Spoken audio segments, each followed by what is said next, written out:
آپ نے حضرت عثمان حیری رحمۃ اللہ تعالی علیہ ایک بہت بڑے صوفی گزرے ہیں، ان کی ایک حکایت کو نقل کیا ہے کہ آپ کی کسی شخص نے دعوت کر دی کہ حضور میں آپ کی دعوت کرتا ہوں، آپ فلاں دن میرے گھر آئیے گا، میں نے آپ کی دعوت کی ہے۔ جو وقت اس صاحب نے دیا تھا، حضرت عثمان حیری اس موقع کے مطابق، اس وقت کے مطابق اس کے گھر چلے گئے۔ گھر گئے، دروازہ بجایا، وہ شخص باہر آیا، سلام دعا کے بعد جب حضرت عثمان حیری نے بتایا کہ تم نے میری دعوت کی تھی، میں دعوت کے سلسلے میں آیا ہوں، تو اس شخص نے جواب دیا، کہنے لگا اوہ حضرت میں تو بھول ہی گیا کہ میں نے آپ کی دعوت کی ہوئی تھی، تو لہٰذا مجھے تو یاد ہی نہیں، میں نے تو کچھ بنایا ہی نہیں، مجھے تو یاد ہی نہیں رہا، لہٰذا آپ واپس چلے جائیں تو پھر کسی دن آئیے گا۔ اب یہاں پر کوئی ہم میں سے جو سمجھتا ہے کہ میں بڑا اچھا ہوں، وہ اپنے آپ کو یہاں پر اس واقعے پہ رکھے، اور اگر کوئی اس کے ساتھ ایسا کرتا، دعوت دے کر گھر بلا کر دروازے پہ آنے کے بعد کہتا کہ مجھے تو یاد ہی نہیں رہا کہ میں نے آپ کی دعوت کی ہے، میں تو بھول گیا تھا، آپ واپس چلے جائیں، تو ہم میں سے بہت بڑے سے بڑا اچھا بندہ بھی اس کے ساتھ گرم ہو جاتا کہ تمہیں شرم نہیں آتی، تمہیں ذرا تمیز نہیں ہے، تمہیں آداب کا ہی نہیں پتا، اپنے دروازے پر بلا کر پھر کہتے ہو کہ مجھے پتہ ہی نہیں چلا، مجھے یاد ہی نہیں رہا، واپس پلٹ جائیں۔ لیکن حضرت امام حسین عثمان حیری رحمۃ اللہ تعالی علیہ نے یہ انداز نہیں اختیار کیا، بلکہ آپ واپس پلٹ گئے، کہا ٹھیک ہے انسان سے بھول چک ہو جاتی ہے، انسان بھول سکتا ہے، واپس پلٹے، کچھ فاصلے ابھی طے کیے تھے تو وہ بندہ پھر پیچھے سے بھاگا آیا،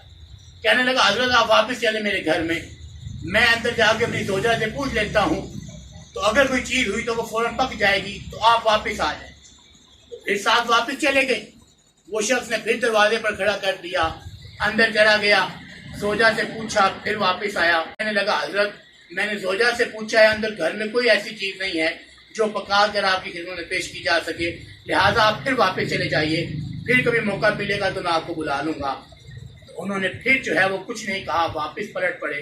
یہ نہیں کہا کہ ایک بار تم نے میری بے عزتی کر لی تھی، ایک بار تم نے دروازے پر بلا کر واپس بھیج دیا تھا، پھر دوبارہ بلانے کی کیا ضرورت تھی؟ اگر زوجہ سے پوچھ کر ہی مجھے بتانا تھا تو پہلے زوجہ سے پوچھ لیتے، بعد میں مجھے بلا لیتے۔ پہلے تم نے مجھے بلایا، میں چلا گیا، واپس آیا، دروازے پہ کھڑا ہوا، پھر زوجہ سے پوچھا، پھر کہتے ہو کچھ نہیں ہے، پھر اب مجھے کہتے ہو واپس چلے جاؤ، ایسا کچھ بھی نہیں کہا، خاموشی کے ساتھ آپ واپس چل دیے۔ چند لمحے بھی پھر طے ہوئے تھے کہ وہ بندہ پھر بھاگا آیا، کہنے لگا حضرت آج ہیں وہ گھر میں نا مجھے کچھ سرکہ مل گیا ہے تو وہ میں آپ کی خدمت میں پیش کر دیتا ہوں۔ حضرت پھر واپس پلٹے، گھر تک آئے، دروازے پر پہنچے۔ اب دروازے پر جب پہنچے اس نے کھڑا کیا، دروازے پر چلا گیا، 10 منٹ بعد پھر واپس آیا تو کہنے لگا کہ حضرت وہ سرکہ بڑا پرانا ہے، وہ تو خراب ہو چکا ہے، لہذا وہ کھانے کے قابل نہیں ہے، آپ ایسا کریں کہ واپس تشریف لے جائیں، پھر کبھی موقع ملے گا تو میں آپ کو بلا لوں گا۔ تو حضرت پھر واپس پلٹے، جب کافی فاصلہ طے کر چکا وہ بندہ پھر واپس پیچھے بھاگا آیا۔ اب آ کر اس نے آپ کو دھوک لیا، پکڑ لیا اور کہنے لگا حضرت آپ چلیں، گھر میں سب کچھ موجود ہے، میں تو آپ کو آزما رہا تھا کہ آپ کا ظرف کتنا بلند ہے، لیکن آپ تو بڑے اعلیٰ ظرف کے مالک نکلے، اتنا بلند ظرف کہ پہلے گھر بلایا، واپس بھیج دیا، پھر بلایا، پھر بھیج دیا، تیسری بار بلا کر پھر واپس بھیجا۔ مجال ہے کہ آپ کے ماتھے پر شکن بھی آئی ہو، آپ نے ذرا سا رویہ بھی اپنا بدلا ہو، اسی انداز سے گفتگو کرتے رہے، حضرت آپ تو بڑے بلند ظرف ہیں، بڑے اعلیٰ ظرفیت ہیں۔ تو صاحب ہم میں سے کوئی ہوتا تو بھول جاتا کہ میری تو تعریف ہو رہی ہے، بڑی بات ہے، اور کہتا واقعی میں تو اپنا جبہ سیدھا کرنے لگ جاتا، اپنی دستار سیدھی کرنے لگ جاتا کہ واقعی جتنا میرا بلند ظرف ہے اتنا کسی کا نہیں ہے۔ لیکن حضرت